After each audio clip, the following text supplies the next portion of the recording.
Ted Cruz got into it with Jeanine Shaheen on the Senate floor today. Apparently, they were discussing the quote-unquote corruption of the Biden family. Shaheen apparently puts Cruz in his place. So this should be fun to watch. Let me hit the content warning because you're getting ready to see Ted Cruz's fucking face. Someone who disagrees with you, Mr. Kent, is Joe Biden. And I want to read from what he said on January 23rd, 2018 at the Council of Foreign Relations. Quote, this is Joe Biden speaking. Come on, And man. I went over, I guess, the 12th, 13th time to Kiev. And I was supposed to announce that there was another $1 billion loan guarantee. And I'd gotten a commitment from Poroshenko and Yatsenyuk that they would take action against the state prosecutor, the prosecutor that was investigating Burisma. Oh, God, we've gone through this. We've gone through this so many times. Biden's actions would increase the likelihood that Burisma and his son would be investigated. So Biden continues. I said, no, we're not going to give you the $1 billion. They said, you have no authority. You're not the president. The president said, I said, call him. I said, I'm telling you, you're not getting the $1 billion. I said, you're not getting the $1 billion. I'm going to be leaving here. And I think it was about 6 hours. I looked at them and said, I'm leaving here in 6 hours. If the prosecutor is not fired, you're not getting the money. Well, son of a bitch, he got fired. This is a prosecutor accused of corruption and protecting companies like Burisma. Let me ask you something. Do you think Joe Biden holding $1 billion hostage to force the Ukrainian government to fire the prosecutor that is investigating the corrupt oligarch who's paying his son $1 million a year, did getting that prosecutor fired benefit that oligarch?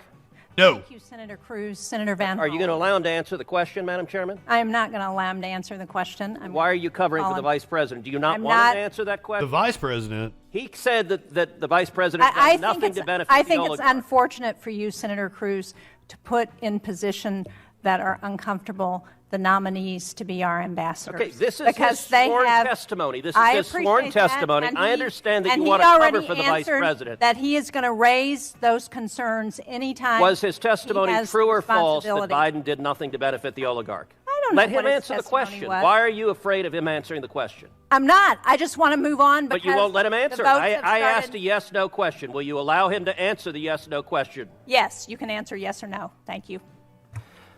The prosecutor who was fired by the Ukrainian parliament did nothing to investigate Zlochevsky, and everything that Vice President Biden, the State Department, and the U.S. Embassy did acted in good faith to reduce corruption and help the Ukrainian people. So firing him did not benefit the oligarch. Thank you. Yes, that is exactly what we were saying because we know what the actual story is. This is James Risen, who wrote about the Biden-Burisma connection for the New York Times long before the right-wing spin machine turned the story upside down. So this is a piece from The Intercept in 2019. I wrote about the Bidens in Ukraine years ago. This reporter is the reason why any of these fucks know the word Burisma.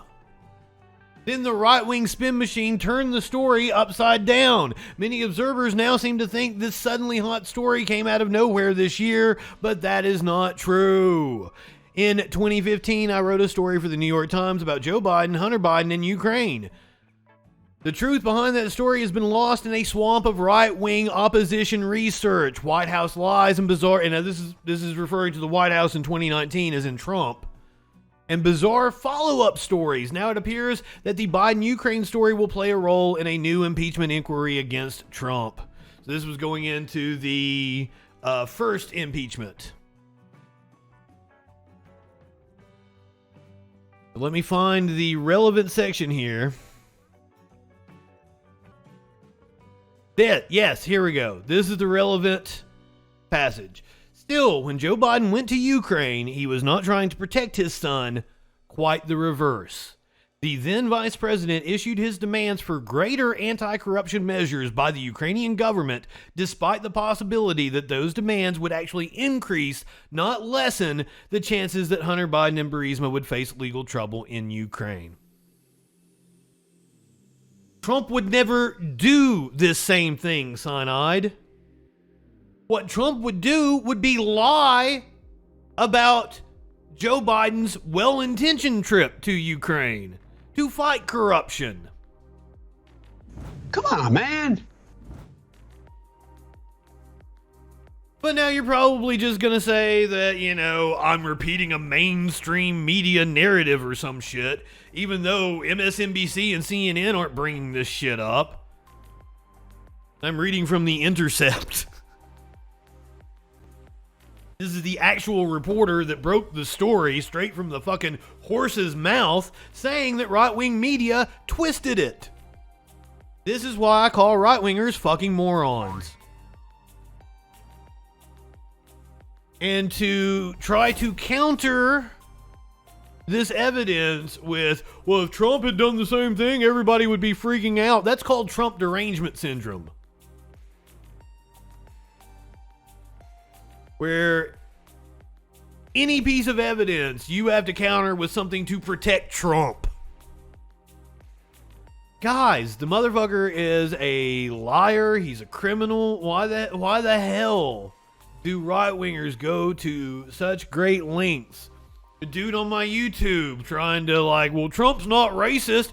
Motherfuck, he had Stephen Miller as one of his top advisors. Stephen Miller's entire family came out and wrote an editorial that the motherfucker's a white supremacist, that he's a neo-Nazi. And that was one of Trump's top advisors. One of the only people Trump didn't turn on. So the idea that Trump doesn't play to white nationalists and neo-Nazis is just mind-boggling. Remember the good people on both sides. That was a literal neo-Nazi rally. There was no other side. There was no good people on the other side. They were neo-Nazis.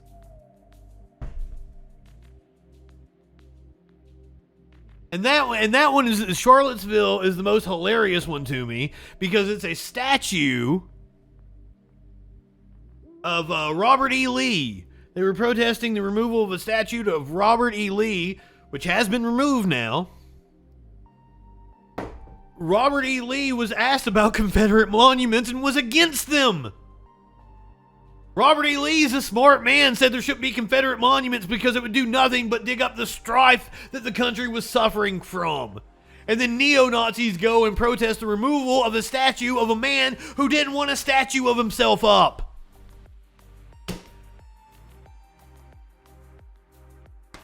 What a fucking world we live in. I'm surrounded by morons.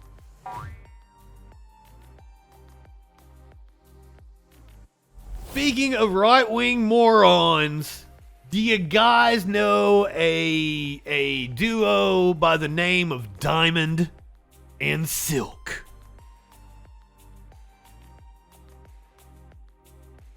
MAGA supporter Diamond of Diamond and Silk has been hospitalized due to COVID.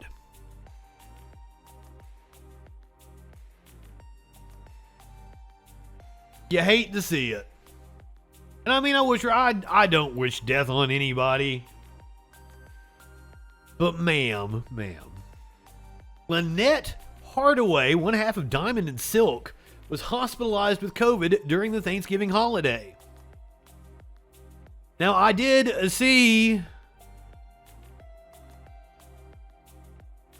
Cyanide. I don't have to imagine. I can show you the $2 billion deal that Jared Kushner did with the Saudis, you dumb fuck.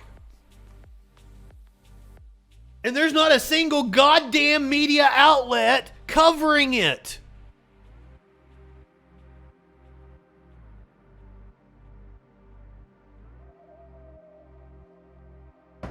Your whataboutism is goddamn stupid. And you know what is the weirdest thing is you're acting like I wouldn't call that out. You're acting like I don't call out corruption on the Democratic side. Stick around, bucko. What an idiotic comment. You're trying to accuse me of hypocrisy.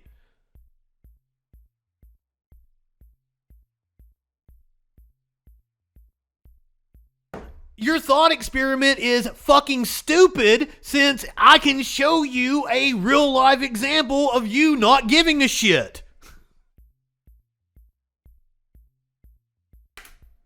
Do you know anything about all the business deals like Ivanka did with China while Trump was in office, you dumb shit? But the most egregious one is Jared Kushner and his $2 billion from Saudi Arabia. Have you heard jack shit about it, dumb shit? Jared Kushner's $2 billion Saudi check appears even more comically corrupt than previously thought. Back in April, the New York Times reported that Jared Kushner's 4 years of Saudi ass-kissing and murder-excusing had paid off in the form of a $2 billion investment from the Kingdom's Sovereign Wealth Fund to his newly formed private equity firm.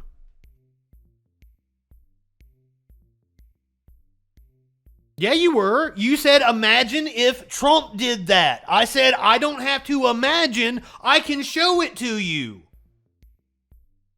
But Trump wasn't trying to get a prosecutor fired for not investigating his son. No. Trump is legitimately corrupt. So this fucking thought experiment of yours is idiotic. Trump has done far worse than what Biden has done. And everyone should rightfully be calling for blood, idiot. Where's your outrage over Jared Kushner and this $2 billion Saudi deal? Where's your outrage over Ivanka and her Chinese clothing deal? Do you see what I'm saying? Do you see how stupid you look? Because Biden didn't do anything wrong. Did you not understand the story I just read? I just explained there's no scandal with the Burisma thing. Do you not understand that?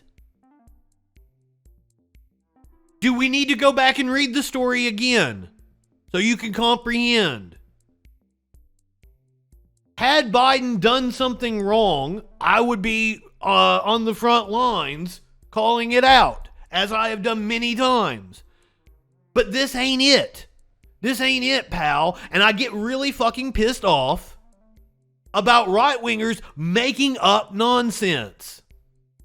But right-wingers have to make up nonsense because they can't rightfully call out what Biden did. Motherfucker. Here is the goddamn story. I'm going to go back to it one more fucking time. And I will read the relevant passage.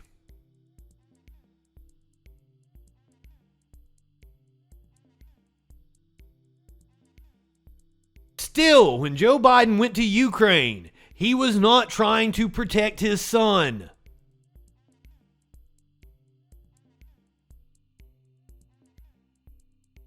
Then why are you talking like a right-winger, you dumb fuck?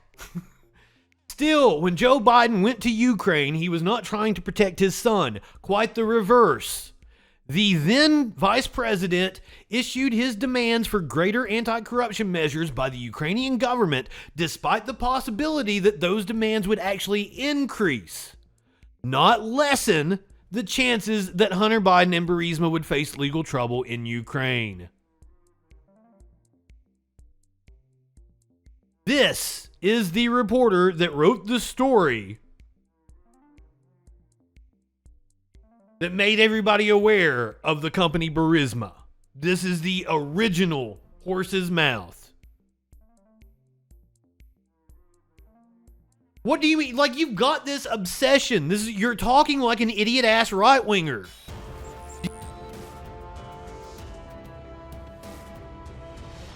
Have you heard the freaking news?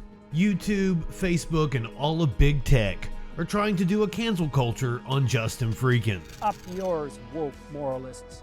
We'll see who cancels who.